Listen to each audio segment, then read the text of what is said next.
Isang mapagpalang araw sa atin mga idol. Welcome po sa Prince Sophia Vlog. Ngayong araw mga idol ay magmumukbang challenge tayo.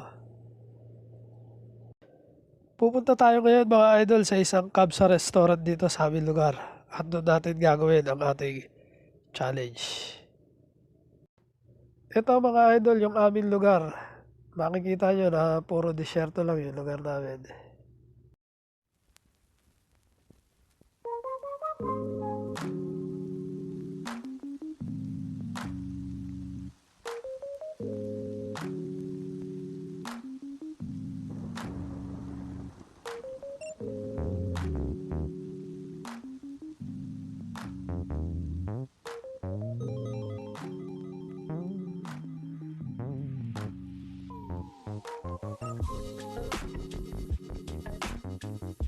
Naimbitahan po tayo mga idol ng ating kasama na pa-exit na po ngayon.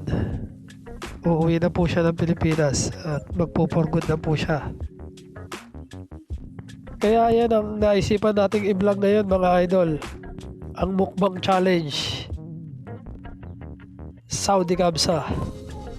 Para makita na rin ng mga kapwa nating Pilipino sa Pilipinas yung tinatawag na Kabsa rice ng Saudi. Ayan po yung pag nag-exit ka ay hahanap-hanapin mo. Dahil isa yan sa pinakamasarap na pagkain ng Saudi. So balik tayo mamaya mga idol. Dito na tayo mga idol sa restaurant na pupuntahan natin, ng Ryan Island Restaurant. So ito yung loob niya mga idol. Carpeted at dyan yung mga Arabo umupo. Pag mga Pilipino naman dito mga idol sa lamesa. Tapos papatungan lang nila ng plastic yan. At dyan na tayo kakain. Wala pong mga kutsara sa mga restaurant dito. Kalimitan sa Saudi kaya kailangan may hugasan ng kamay. Maghuhugas tayo ng kamay. Mga idol makikita nyo kapatong lang sa lamesa yung pagkain. Kinakamay lang po. Yan ang tinatawag na Kabsa rice mga idol. Tapos yung lechong manok, tsaka yung barbecue, o sa Saudi paham. Paham yung tawag niya sa barbecue. Kasi yung lechon manok. Pero yung lamesa mga idol yan, nakita nyo naman pinatungan ng plastic yan kaya malinis. Diyan lalagay yung mga pagkain. Tapos magbibigay yan ng kamatis. Yung kamatis na dinurog na. Yan mga idol, yung kamatis. Tapos mamaya mga idol magbibigay pa yan ng lemon tsaka ng sibuyas. Yung sa iba may mga binibigay na na spinach, yung mga dahon-dahon. Sarap din yung mga idol. Dito lang din ako nakatikim ng spinach sa Saudi. Sa Pinas hindi ko natitignan yun.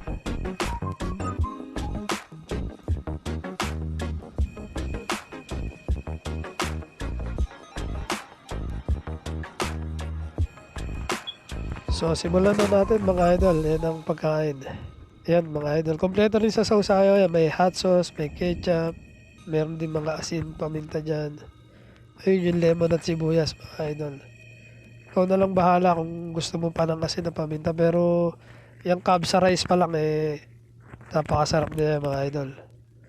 Kaya siguradong dyan pa lang mabubusog ka na. So dyan muna kayo mga idol. Kakain muna ako.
Ako na unang matapos mga idol, kaya maghuhugas muna ako ng kamay para makapitan ko yung ating camera.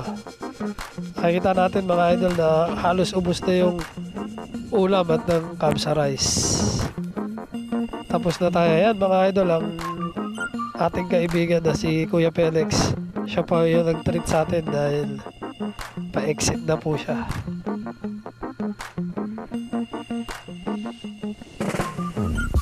Yan mga idol, medyo sinisimot na lang nila yung mga ulam at kanin na tira. Yan ang mga plato na pinaglagyan ng ating Kabsa rice at ng ating lechon at barbecue.